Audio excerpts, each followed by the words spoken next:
ಏನೇನಾಗಿರು yellow card red card ಇದೇ ತರ ಹುಡುಗಿಗೆ ಹೊಡೆದಿದ್ರೆ ವಾರ್ನಿಂಗ್ ಒಟ್ಟಿಗೆ ಆಟೋಯಿಂದ ಹೊರಗಡೆ ಹಾಕೋದು.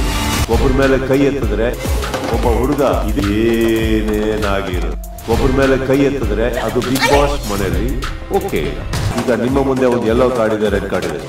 ಒಬ್ಬ ಹುಡುಗ ಇದೇ ತರ ಹುಡುಗಿಗೆ ಹೊಡೆದಿದ್ರೆ ಏನೇನಾಗಿರು ಯೆಲ್ಲೋ ಕಾರ್ಡ್ ಕೊಟ್ಟು ವಾರ್ನಿಂಗ್ ಒಟ್ಟಿಗೆ ಬಿಡೋದು. ಆರ್ ರೆಡ್ ಕಾರ್ಡ್ ಕೊಟ್ಟು ಶೋಯಿಂದ ಹೊರಗಡೆ ಹಾಕೋದು. ದೇವರು ಕೊಟ್ಟಿರೋ 2 ಕೈಗಳನ್ನ ಒಳ್ಳೇದಕ್ಕೆ ಇಲ್ಲ ಗೆಲ್ಲೋದಕ್ಕೆ 2ರಲ್ಲಿ 1 ಉಪಯೋಗಿಸ್ಕೊಳ್ಳಿ. ಇನ್ನು ಮುಂದೆ ಇದೆಲ್ಲ ಬಿಗ್ ಬಾಸ್ ಮನೆಯಲ್ಲಿ ನಡೀಕೂಡುದು. ಅದಕ್ಕೆ ಶಂಕುಸ್ಥಾಪನೆ ಈಗ. ಏನೇನಾಗಿರು ಯೆಲ್ಲೋ ಕಾರ್ಡ್ ರೆಡ್ ಕಾರ್ಡ್ ಇದೇ ತರ ಹುಡುಗಿಗೆ ಹೊಡೆದಿದ್ರೆ ವಾರ್ನಿಂಗ್ ಒಟ್ಟಿಗೆ ಆಟೋಯಿಂದ ಹೊರಗಡೆ ಹಾಕೋದು. ಯೆಲ್ಲೋ ಕಾರ್ಡ್ ಕೊಟ್ಟು ವಾರ್ನಿಂಗ್ ಒಟ್ಟಿಗೆ ಬಿಡೋದು. ಆರ್ ರೆಡ್ ಕಾರ್ಡ್ ಕೊಟ್ಟು ಶೋಯಿಂದ ಹೊರಗಡೆ ಹಾಕೋದು. ಸೂಪರ್ ಸಂಡೇ ವಿತ್ ಸುದೀಪ ಇಲ್ಲಿ ರಾತ್ರಿ 9 ಗಂಟೆಗೆ.